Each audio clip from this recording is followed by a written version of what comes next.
Let's talk with Trey. Discussing life day by day. Together we can pave the way. The next show is underway. Let's talk with Trey. Discussing life day by day.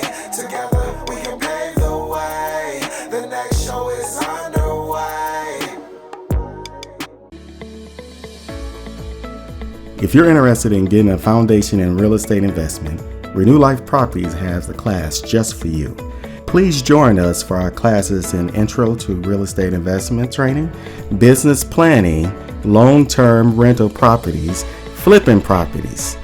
For more information, visit our website at renewlifeproperties.com. Click on the Training tab and send us a message.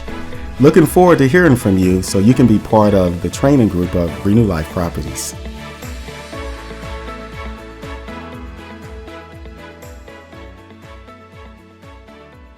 Hey, welcome to another episode of Let's Talk with Trey Bryant. Hey, I mentioned before that we're going to have an episode on real estate investment training, right? So we're actually going to do this in probably 15 to 20 minutes. So are we going to go over all the real estate? No. Are we going to go over real estate investment all the time? No.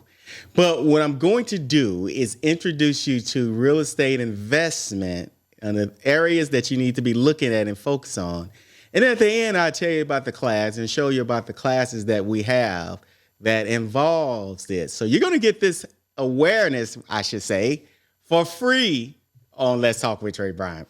So if you're interested in real estate investment at any level, there are 4 areas that I believe you need to be focused on.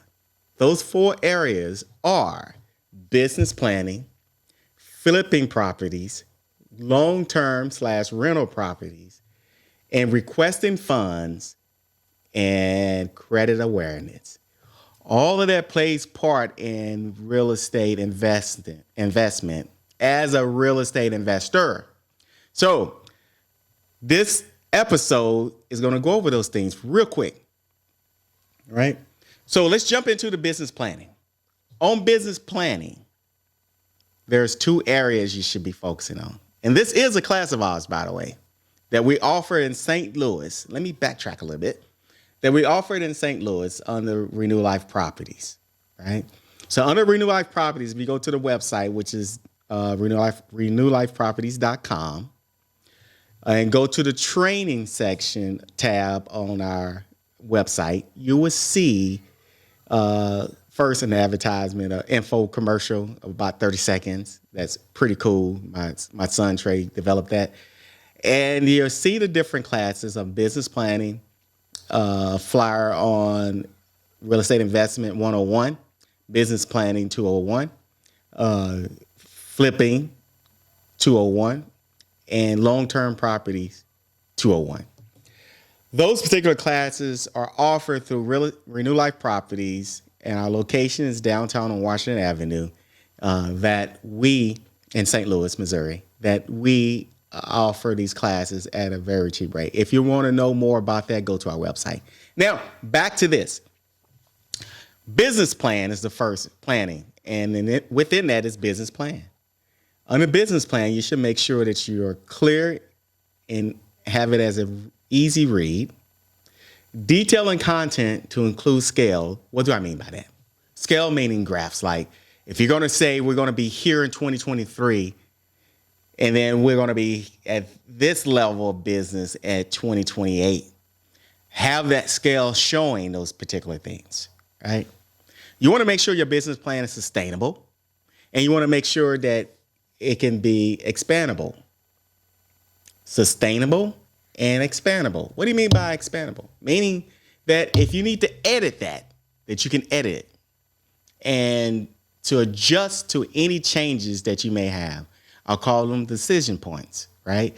So if you're doing something on the path of something according to your plan, but something comes in like life, then you have a decision to make. That's a decision point.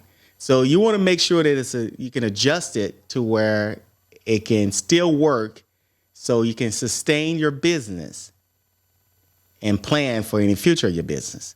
So that's what you want in a business plan. Operating agreement. It's the other thing under the business plan that we discussed in the class, right? So again, you want to make sure it's clear, understandable. Why? You want to make sure that anybody can read and make sure it makes and see that it makes sense. So I go with a method of high school level. Not that it will offend anyone, but you want to make sure that it's clear and easy. No one wants to look at operating agreement and you got to have your doctorate degree to understand what's going on with it. So keep it simple.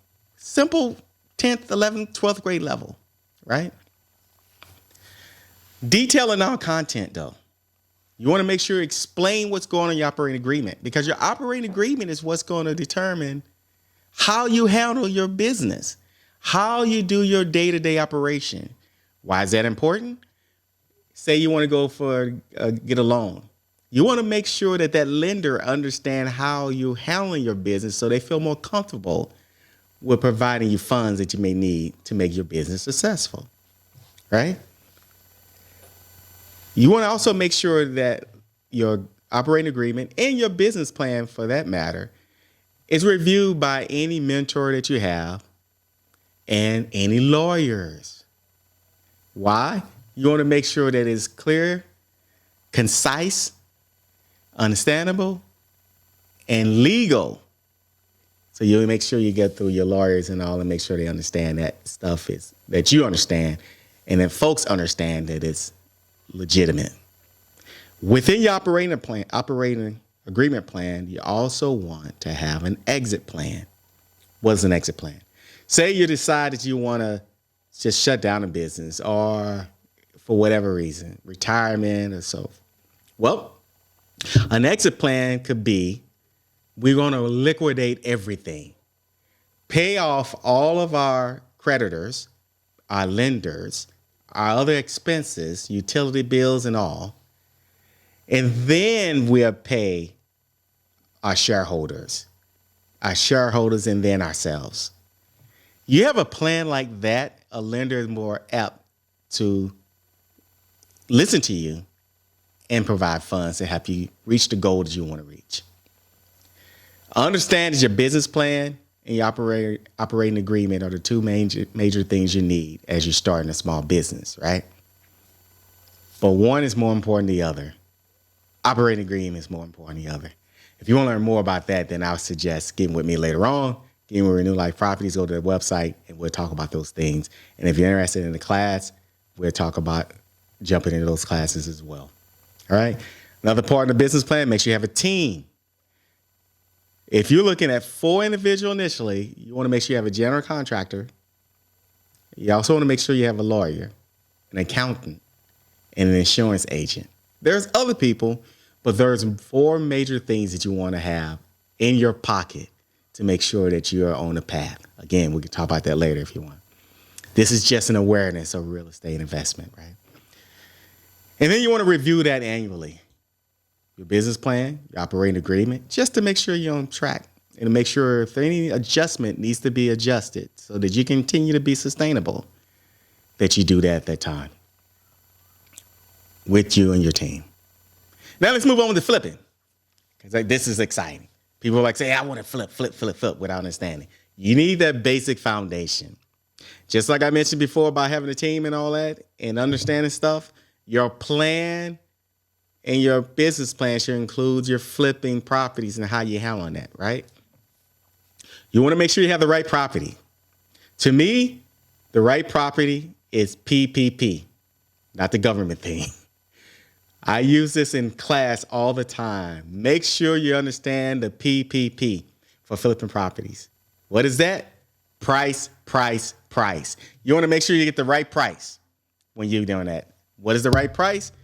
Buying from a motivator seller. We can talk about that later on as well.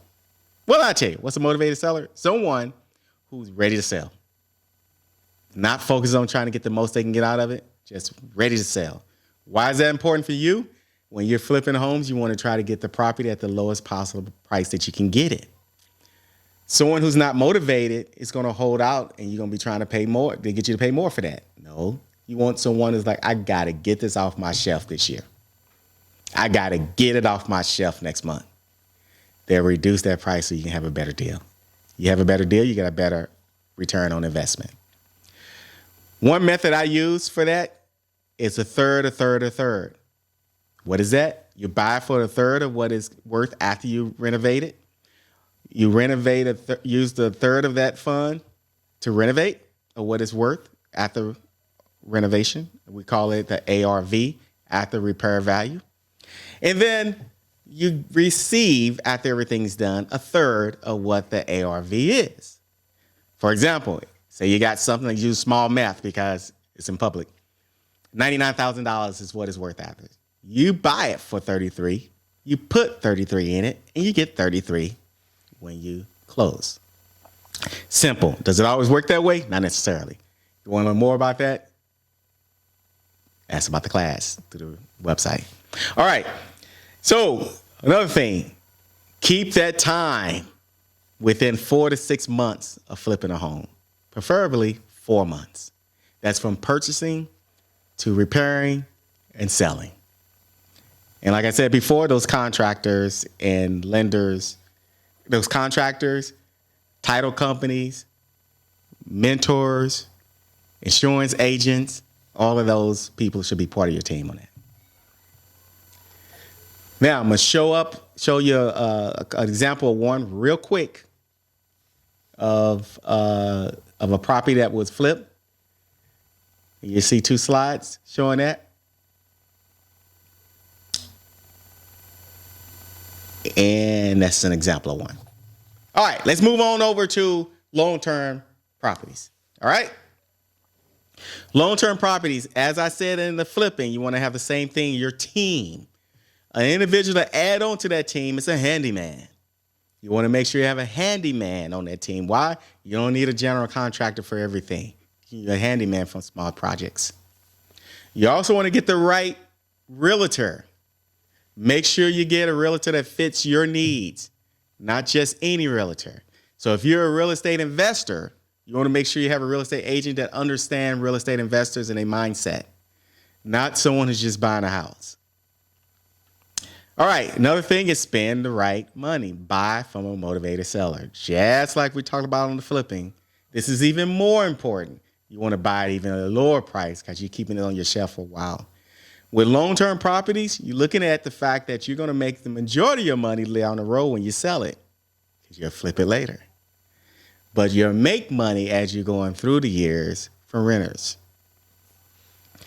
Plan a success plan, meaning when to know when you need to turn these loan terms into a flip and how long you need to keep them. How long does that take? What's the time on that? It depends. The other thing to keep in mind is having a property management program. So why am I saying that? If you're just getting started, you don't need a property management company to manage that. You have 5 or less properties, you can do it yourself. So you need to understand how to process that and what type of plan and program you use. Want to learn more about that? Check me out on our website and we can discuss that as well. And if you need to have a class, then we'll talk about that as well. All right, replace the property. Replace it at the right time, like we mentioned a minute ago, and at the right locations. Now let's move on to requesting funds and credit awareness. Now keep in mind, we just spoke about, real quick, the awareness of having a business plan, a business planning portion of that includes business planning and operating agreement. We spoke about flipping properties and what you need in that. We also spoke about long-term / rental properties and what you should be looking at those things. Now, and again, this is not to teach you everything about it. I'm just giving you awareness. If you want to learn more, go to our website and request communication with us. Now, let's jump into the awareness of requesting funds and credit awareness. Now, requesting funds. You'll be looking at requesting funds from banks, credit unions, for a business loan and personal loan. So if you're just starting, the likelihood of getting a business loan is slim to none because you got to build your business. That's part of the business planning class that I was talking about. We discussed those things and briefly talks about LLCs and all, right? So you got to have your business plan in order and have a plan for your business and stuff in place like business credit cards, bank accounts, business bank accounts, before you can even think about a business loan so you can start your credit within your business, right? We also talk about how you start your business credit, right? And the different things you have to do, EIN numbers and establish yourself with the IRS and so forth, right? You want to make sure you do it right so stuff doesn't come back to haunt you. Now, when do you get a business loan and when do you do a personal loan? It depends. Most of the time, starting off with a small business, you're going to do personal loans, you know? So you want to start with the personal loan and adjust that. How do you do that? And how did I do it? Well, jump on our website again. Ask the questions. If it's something simple, I don't mind replying back to you. If it's something more in detail, I'm going to suggest to jump into one of our classes. That's at a small fee for this year anyway. Next year it's going to double, but we got a small promotional fee that goes through the year, this year through the 9th of December, I believe. And then we'll talk about those particular things that you may look into and see what may need, particularly for you. So now, the other thing to look at is private lenders. Are private lenders good or bad? It depends. It depends on where you're at in your situation. And it depends on all those different rules they have in their terms, right? So those things, you got to look at all those different things. Now, let's move on to the last thing we're going to talk about, which is credit awareness. Now, I'm not going to talk about credit and how to give you training on credit, but I'm giving you credit awareness. What I mean by that. Why is credit important and why does it connect with your business? Your personal credit, starting off as a small business, is going to connect with your business because you have no business credit. So in order to establish your business credit, you're going to start with your personal credit. And starting with a personal credit, you want to start a business with your personal credit, you want to make sure you're aware of your credit history, and your present credit, and making sure that you're on the right track. If you're not on the right track, what can you do to improve it? We'll talk about that in those classes as well. And what can I do to maintain my good credit once I get it? Well, you say, okay, that's all good. What if I have bad credit? How do you restore your bad credit? Well, we'll touch on that too. I just can't give you all of that now in this, but I'm making you aware of the things you need to be aware of when it's dealing with your credit. Okay, again, why is it important for restoring bad credit? Or why is it important to have good credit while you're doing these things? You want to make sure that your credit is tight so it'll be a much easier battle as you go into starting a small business because you want to be able to jump in and get personal loans. You want to be able to, when the time is right, to get that business loan. So you got to keep that stuff in mind. So with that, again, this was just awareness about real estate investment and being a real estate investor. So if you really want to learn more about this stuff, go to renewlifeproperties.com, go to our training tab, and then click on send a message. It'll say send to register for class, but you can send a message, and then we'll be able to answer some of your questions. And again, if it requires deeper stuff, we'd probably recommend that you take a class. How can you take those classes? If you're in person, we're downtown in St. Louis, but we also offer the Zoom process as well. So if you're comfortable with Zoom, and it's good as well, I'm not just saying it because the trainer is excellent, me. but the Zoom works well. So you can do that as well. Go to the website and check it out. Thanks again for tuning in to Let's Talk with Trey Bryant. Look forward to seeing you again. God bless. Love you guys.